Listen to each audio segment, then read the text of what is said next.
Alright, so just got this knife from my friend. This is his knife, it's not mine. I just got it for some maintenance. You can see it's well used, the pocket clip shows it. Knife's in really good shape outside of being neglected.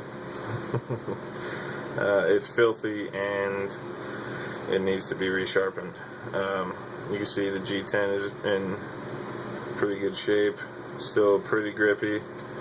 Yeah, it's still pretty grippy. One big thing, you probably see that the tip is kind of broken to pieces. Who knows how you do that? Broke the tip off. It's completely dull. So, needs a new edge, even though I put this sparkling mirror polish convex on it last time I had it. Doesn't look like it no more.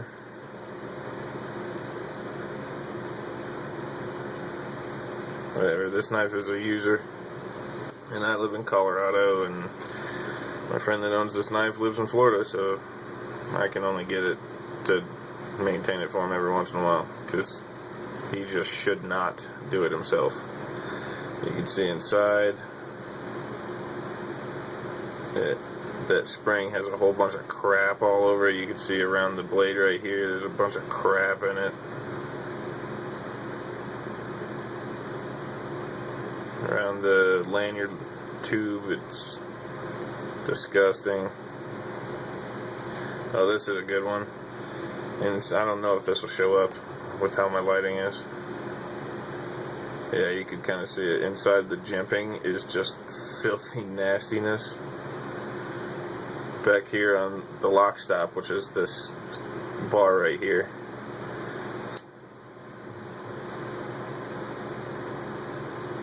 yeah, that's a bunch of gross. That is just disgusting. How you let your knife get like that, man? That's just nasty.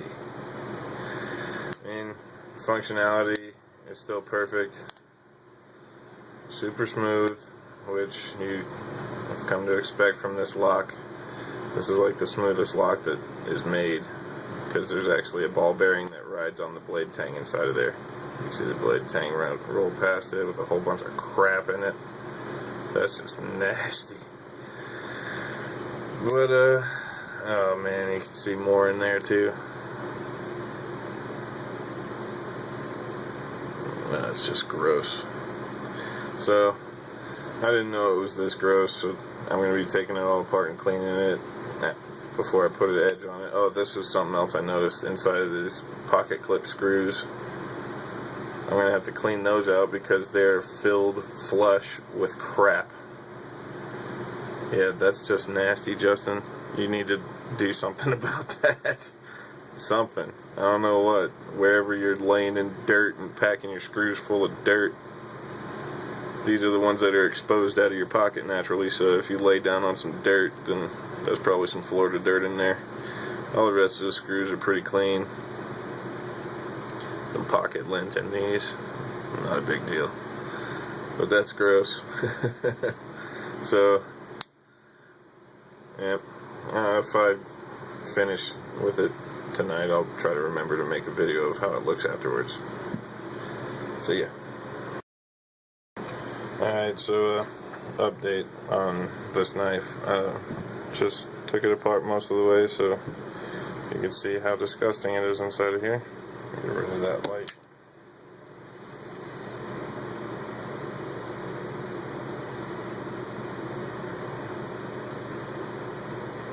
That is a lot of gross. That is just nasty. The other side's not that bad because I've been touching it, so I've wiped most of it off of that. But inside that lock mechanism,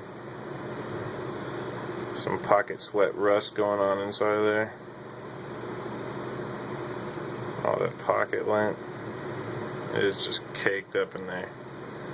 Bro, you need to stick a Q-tip in there or something every once in a while, wipe some of it out. And tang of the blade. I have not wiped this off. I'm just showing how it came apart. Look at all that nasty crap. It's so gross. I should be wearing some latex gloves touching this knife, dude. It's so nasty. Ugh. It just grosses me out. Alright, that's all I wanted to show, though. You'll see what it looks like here soon after it's put back together. Alright, part number 3. It's back together. I haven't sharpened it yet, for a reason. I just wanted to show what all these surfaces were supposed to look like. Compare this to the first one. I'm sure you'll see quite a difference.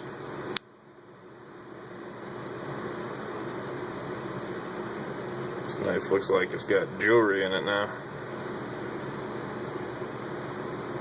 All clean, all shiny.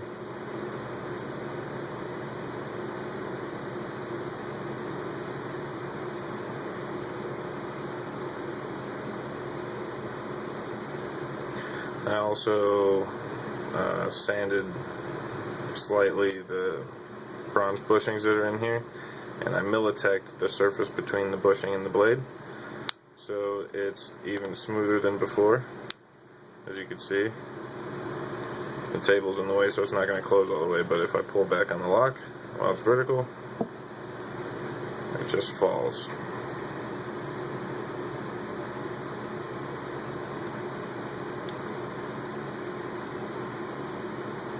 Pretty good stuff. So, silky smooth. Now it's time to fix this monstrosity of an edge, which I brought some out. I don't have a phone book. I don't remember the last time I've actually seen a phone book in person. But it simply will not cut this. Oh. If I go slow enough, I might be able to maintain that. No.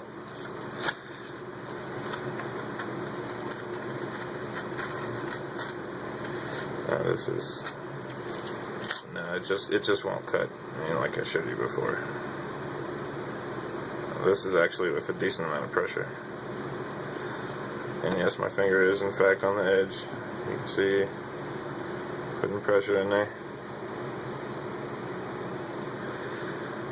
It's just super dull. So, time to fix that. And final installment. Finished product. After probably an hour from start to finish, I've been sitting in here with this knife. You can see the tip is back to a point.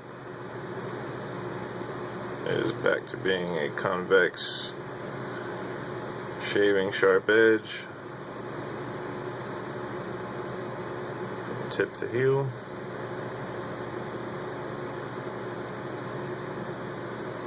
And a piece of that same kind of paper.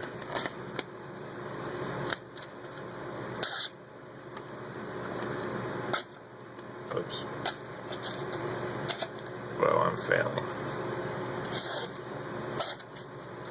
Yeah, I'm failing miserably because I only have like 3 inches between the camera and the desk, but if I concentrate a little more than I usually have to, it's pretty simple. It will shave my arm. I'm going to cut myself. I don't have enough room to do that. But either way, shaving sharp again. Didn't take me long to sharpen it this time, even with that nick out of the tip, just because I already had a base for my convex edge because I was the last person to sharpen it. So it worked out pretty well for me. You can can see with the camera, the light that's on the camera, there's no reflection on the edge, so you know it's sharp. Now you can see a reflection on the back of the blade there. Ooh. Almost just cut my finger a little bit.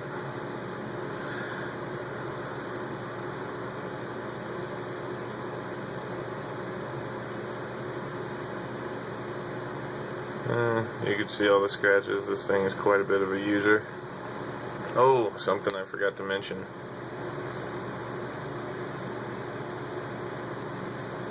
Try to keep it that way. That was a pain in the butt to get all that dirt out of there. But now it's clean. It's super smooth, super functional, and it's a convex edge, so it should stay sharp just as long as it did last time for you, which was quite a bit longer than any other time I sharpened it for you. So it'll be on its way back to you here soon. See ya.